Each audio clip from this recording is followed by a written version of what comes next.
Welcome to Dental Business RX. Practice success in 30 minutes or less. Thank you for calling ABC Dental. So let's say you have a dental assistant that is perfectly capable of making temporaries. Maybe they're not as fast as you are, but their skill level is up to snuff. And despite this, you make them anyway because, you're better at it. Or you find yourself placing a considerable amount of time and attention on things that your office manager should be doing. Management tasks, AR review, or other administrative duties.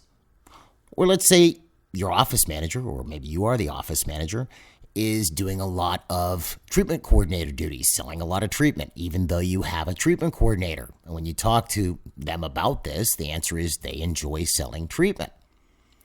I could think of a ton of examples in this regard, as I'm sure you could. But what do all these things have in common? Essentially, these examples have someone doing tasks that could and should be done by someone else. Well, with all of this in mind, I want you to look at something when you're doing things that someone else could or should do. It comes with a hidden cost: your time. And when I see people in this situation, they never think with this. In other words, what could I have done with that 30 minutes I spent on a task that someone else should have been doing? And consider this. When we're talking about the doctor, the dentist, we have an individual who's most valuable to the business, either A, performing treatment, or B, directly interacting with patients, diagnosing and presenting treatment. And to that end, if you look at, again, the average dental practice, they're the only one in there who's qualified and licensed to do these things. And what is the value per hour for these tasks? If you have a doctor, a productive doctor, hundreds per hour, sometimes thousands, depending on the treatment. Now, contrast that to the hour you spent doing something you could pay someone $25 an hour to do. And there's a term for this in the business world. It's called opportunity cost. You've probably heard this term before. And that's what I want to talk to you about in this week's episode, specifically how not thinking with the concept of opportunity cost may be costing you, sorry, I had to use the word cost twice, but how it may be costing you thousands of dollars every month, not to mention the stress and headaches associated with it. And even more important, I want to cover how to fix this. My name is Jeff Bloomberg, and I'm your host. And let's start off with a clean definition of what we're talking about here: opportunity cost. And before I get into it, just know this. This isn't about calling anyone out. We've all done this. I've done this. Sometimes I still catch myself doing it. But when you start to think with opportunity cost, you stop just being busy and you become focused and ultra productive. So how do we define opportunity cost? Well, here's the classic business textbook or business school textbook definition. Opportunity cost is the potential benefit lost when one alternative is chosen over another. So if you're choosing to do X, your opportunity cost is whatever benefit you would have gotten from doing Y instead. So let's say we have a business owner and they spend 3 hours updating their website, which they could have had someone else do, instead of seeing clients. What's the opportunity cost? The money they could have made working billable hours seeing clients. Or you have a business owner who spends 30 minutes negotiating a discount, a 10% discount on $10,000 worth of supplies. So they saved $1,000. Meanwhile, they miss a $15,000 sale because they didn't follow up with a warm lead because they didn't have time because they were busy negotiating this deal. Okay, so they saved $1,000, but they lost $15,000. What was the opportunity cost? $14,000 loss.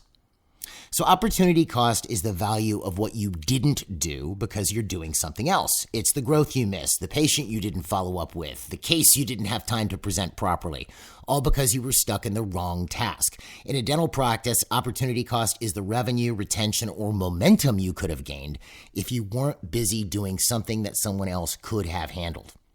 And the problem with all of this is you can't see the revenue you don't make, but nonetheless, it's still gone. And, this concept has been around for a while in the profession. Where you saw it, and I remember hearing this term years ago, the concept of quadrant dentistry. You could loop that into this. So again, let's say we have a patient who needs 3 crowns. Well, technically you could do the prep in one appointment and delivery in the next appointment. That's 2 appointments. Instead, you're doing 1 crown per appointment. So now you're generating 6 appointments, 6 preps, 3 prep, 3 delivery appointments, which you could have done in 2. You see, that's why this idea of quadrant dentistry has been being pushed. It creates more efficiency. But again, the thing people don't think with is, what could I have done with that extra time?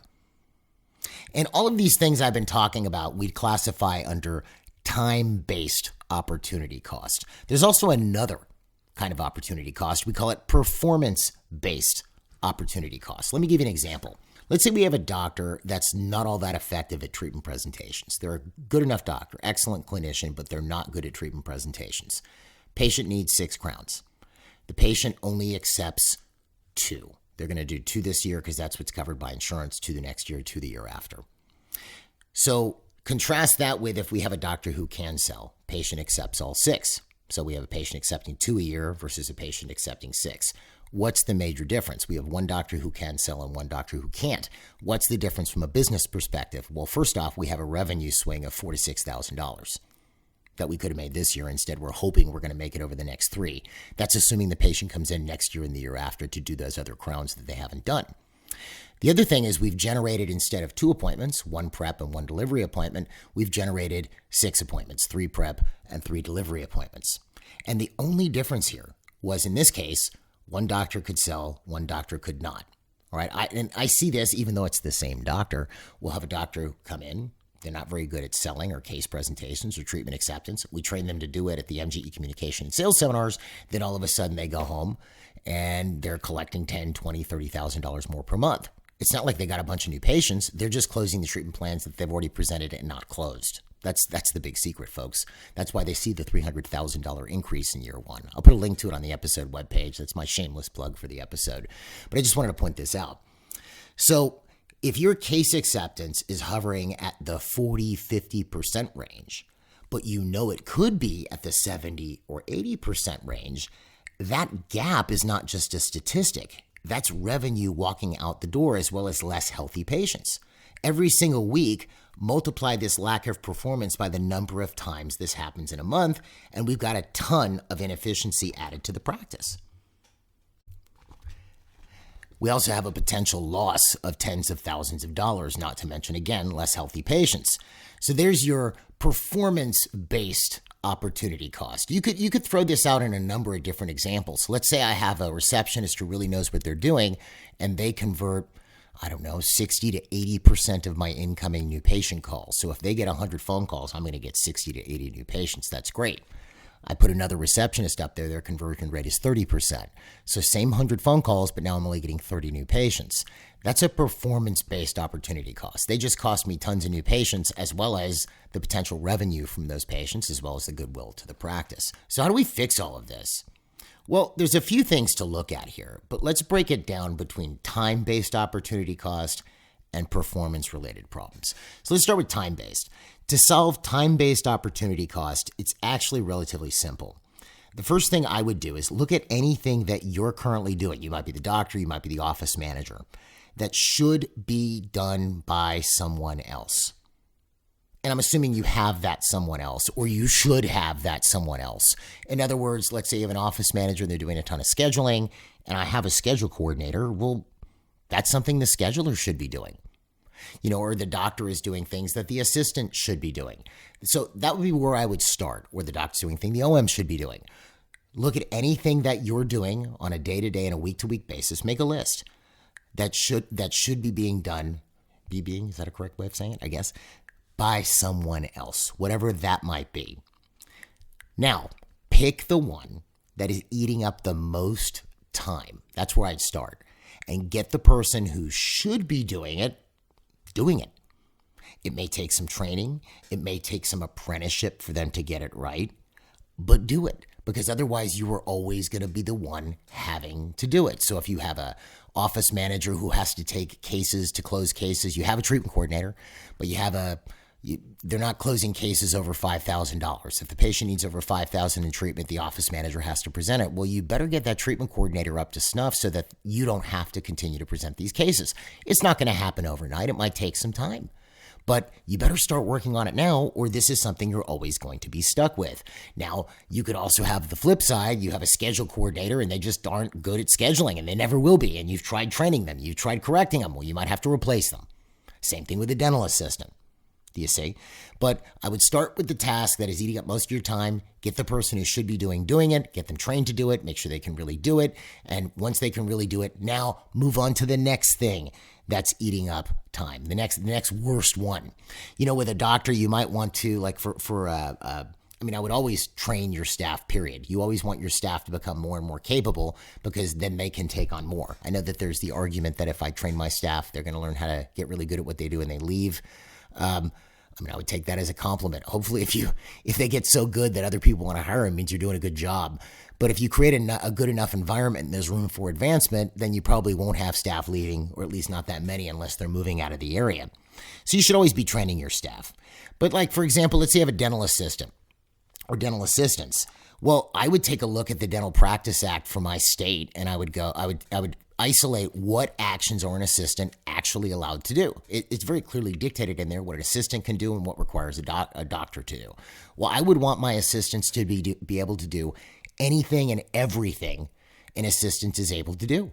That might mean they take courses. I might have to do some training with them themselves, or myself rather, but I would want to program them towards this so that I eventually ended up with fully trained dental assistants. Sure, I'd probably be paying them more at that point, but you know what? They'd also be super productive. If they're knocking a couple hours a day off my schedule as the doctor because of now what they're capable of doing that's legally allowed, well, that allows me to focus on more high value items for the business.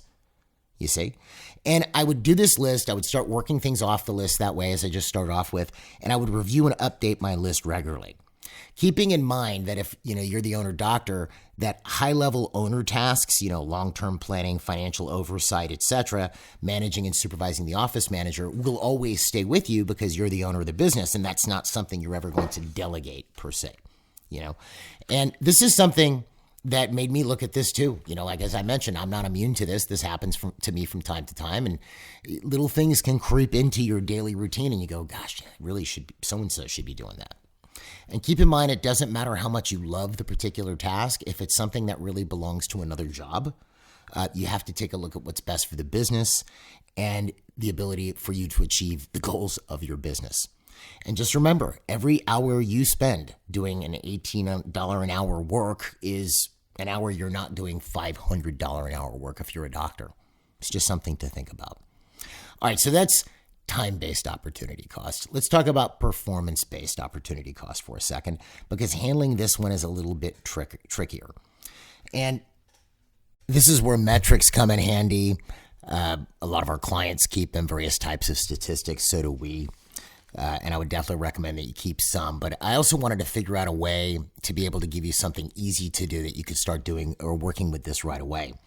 So the first thing you have to be able to do is isolate what's underperforming and what's performing adequately. There's a situation where something's performing adequately, let's say, but it could always be better. But it's performing adequately otherwise. So look, I'm a big fan of always improving and always getting better. But if it's an adequate level, it's meeting your standard, then it's almost like, if I were to give you an example, it would be similar to standard of care. Look, I'm sure there are clinicians that when they prep a crown or place an implant, it basically is art. But then, there's also a certain level that would be considered clinically acceptable and good. And that's fine. That's standard of care. And then there's substandard where, you're doing a crown that's huge open margins right? So you want to set up almost a baseline or a standardization of what's considered acceptable for different areas of your practice. Again, some people can always get better, but we need that baseline of quality here that's acceptable. So let's take, for example, case acceptance. Let's say that a 60% close rate is acceptable. If you're presenting $100,000 worth of treatment, patients accept on average $60,000 worth. Let's say that's an acceptable level. Could be 80%. I know folks that are at 80%. This is why you want to track dollar value presented versus dollar value accepted. And accepted means they've paid for and they're doing it now. By the way, it doesn't mean that they're going to do it over the next 3 years because that's what insurance allows. So This is where you have to be honest with yourself about yourself if you're the doctor owner and you're doing treatment presentations, as well as about your team members. Let's say you're tracking these metrics, dollar value presented versus accepted, and you find that you're at closer to 20 or 30%. Well, here would be my first question. Would you tolerate that level of underperformance with one of your team members? And if not, why would you accept that from yourself? That would be a case. Again, I said I was only going to do one shameless plug, but these are so good. The MGE Communication and Sales Seminars really sort this out. Again, a link to it will be on the episode webpage where you can learn more about this. This is how you get that percentage of treatment acceptance higher and higher. And again, it's really a win-win-win. You do better, your practice does better, your revenues go up, but also your patients get healthier. Really, nobody loses here. But you could apply this to anything in your practice. Reception, let's say new patient conversions. Say new patient conversions should be what would be considered acceptable. I don't know, 50, 60%, that would be good. I've seen people, again, do 80%. But let's say you set a baseline of 50, and then you find you have an employee who's doing 20 or 30. Well, then you need to work on that. That's something that needs to be worked on. How does this get worked on? Well, there's really one of two things. One would be training an apprenticeship, teaching the person how to do it and seeing if they improve. Now, barring that, if you're training and apprenticing them and you see zero improvement or regression, then maybe you need to replace that person. That could possibly happen. You could apply this to any area of your office. You could do it with your hygiene program. How much of your patient base should be unscheduled? I don't want to go off on this because, I've talked about this at length before, but let's say you look at the number of charts you've seen in the last 4 years or 5 years, and you find that only 20% of them have a next visit date, which is not uncommon in a lot of practices. Well, that's unacceptable. I would want that number at least at 50%, if not closer to 70 or 80. That needs work. So to determine if you have a performance-based opportunity cost issue, long sentence there, you need to determine what an acceptable baseline is for whatever it is you're measuring. If it's case acceptance, we want to be in that 50, 60% range, not 20 or 30. Ideally, we want to be higher. And if you have someone doing treatment presentations and they're in that 20, 30% range, we know we have some work to do. And again, you can apply this to any area. So I guess the bottom line here, this is sort of a little bit of a shorter episode this week, but I wanted you to think about this because this is something that often goes completely ignored. You don't look at when you're buried in another task that really you didn't have to do and someone else was perfectly capable of doing. What didn't you do? What didn't you work on that could have moved your practice forward? Because your time is your highest value asset. It's also an asset you can never get back. You can always make money. You can always make more money, but you can never get that time back. So stop doing what others can do or should do just because you're fast or good at it. You don't need to hustle harder. You need to prioritize smarter. And as I suggest, start tracking this. Make your list like I discussed earlier. Start doing what you're supposed to do and get others to do the same and maximize performance up to a specific standard. Anyway, like I said, shorter episode. I hope this helps. I have that link to the MGE Communication and Sales Seminars in the episode webpage. And if you'd like to find out about more, sorry, Rachel. And if you'd like to find out more about MGE, you can call us at 800-640-1140, or you can find us online at mgeonline.com. Folks, have a great week, and we'll see you at the next episode.